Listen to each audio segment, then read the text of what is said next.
मैं कांग्रेस हूँ, वही कांग्रेस जिसने 25,000 से अधिक हिंदुओं को मारने के बाद भी पाकिस्तान को 75 करोड़ रुपए दे दिए। मैंने देश के धर्म के आधार पर टुकड़े टुकड़े कर डाले और मेरा वोट बैंक बचा रहे, इसके लिए 3.5 करोड़ अल्पसंख्यकों को भारत में ही रहने दिया। मैंने ही सोमनाथ मंदिर के पुनर्निर्माण पर सरदार पटेल का विरोध कर हिंदुओं से पूजा करने का हक छीना, उन्हें भगवान शिव की पूजा करने से वंचित रखा। मेरा क्रोध या नफरत कह लो, वो इतनी बढ़ गई थी कि मैंने देश के राष्ट्रपति को भी सेवानिवृत्ति लाभ से वंचित रखा, सिर्फ इसलिए क्योंकि वो नेहरू की बात को नजरअंदाज कर सोमनाथ मंदिर की स्थापना में गए। मैंने आजादी के बाद से लेकर अब तक आरएसएस को बैन करने के लाखों प्रयास करे। वो हमेशा से मेरी आंखों में खटकते हैं, लेकिन मुझे मुस्लिम ब्रदरहुड पसंद है। मेरे ही कुकर्मों की वजह से संयुक्त राष्ट्र में भारत को दी गई वीटो पावर दुश्मन चीन के हाथों में चली गई, क्योंकि मेरी नजर में हिंदी चीनी भाई भाई हैं। मैं वही कांग्रेस हूँ जिसने हिंदू कोड बिल तैयार किया और सरदार पटेल के विरोध के बावजूद मैंने इसे केवल हिंदुओं पर प्रतिबंध लगाने के लिए पारित कर दिया। वो मैं ही थी जिसने जम्मू कश्मीर के माथे पर धारा 35 से 370 का कलंक लगाया था। मैंने एएमयू में मुस्लिम शब्द रखा, लेकिन बीएचयू में हिंदू शब्द के इस्तेमाल का विरोध किया। मैंने ही भारत की 90,000 वर्ग किलोमीटर जमीन चीन को सौंप दी और अपनी नाकामियां छिपाने के लिए कहा कि वहाँ तो घास का एक तिनका भी नहीं उगता। मैंने गायों की रक्षा के लिए आंदोलन कर रहे सैकड़ों साधुओं की गोली मारकर हत्या करवा दी। मैंने ही बांग्लादेशी को देश में घुसपैठ करके अपना वोट बैंक बनाने के लिए रोहिंग्याओं को बसाया।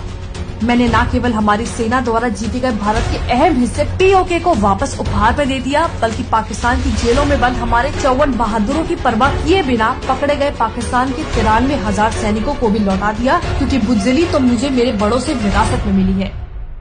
देश की सेना का अपमान करना मेरी रग रग में है, इसलिए मैंने इंदिरा के हुक्म से इनकार करने वाले सेना प्रमुख सैम मानेकशॉ, जिसने पाकिस्तान पर जीत दिलवाई, उसका वेतन 32 साल तक नहीं दिया। मैं वही हूँ जिसने मुस्लिम पर्सनल लॉ बोर्ड बनाया, क्योंकि संविधान से चलना सिर्फ बाकियों पे लागू होता है, वोट बैंक पर नहीं।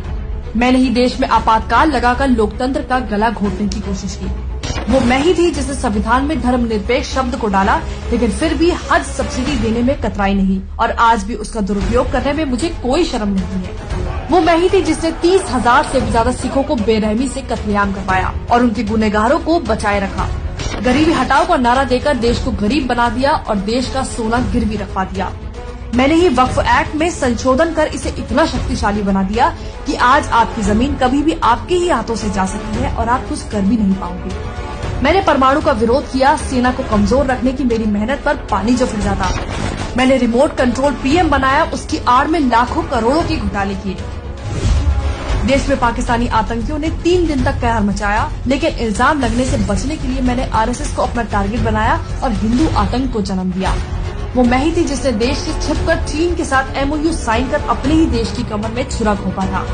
मैंने ही कोर्ट में हलफनामा देकर कहा कि श्री राम काल्पनिक है और राम सेतु को तोड़ने की कोशिश की। मैंने वोट बैंक के लालच में हज पर 50% की सब्सिडी दी, पर अमरनाथ यात्रा पर 25,000 का टैक्स लगाकर सारा पैसा वसूल लिया। देश में महंगाई को 2 डिजिट में रखना ही मेरी खासियत थी। मैंने सीएए पर लोगों को गुमराह कर उसका विरोध किया, जिससे देश की करोड़ों की सरकारी प्रॉपर्टी को नुकसान पहुंचा। मैंने सेना को राफेल ना मिले इसके लिए अंबानी को बदनाम किया। मुझे अपने अस्तित्व को बचाने के लिए चुनाव का ढोंग करना पड़ रहा है, क्योंकि कुछ लोगों को परिवारवाद पसंद नहीं। मैं कांग्रेस हूँ, मुझे नफरत है इस देश से, इस देश के हिंदुओं से। इसलिए मैं चाहती हूँ कि मुझे सत्ता में एक और मौका मिले, ताकि मैं हिंदुओं का इस देश से पूरी तरह विनाश कर पाऊँ।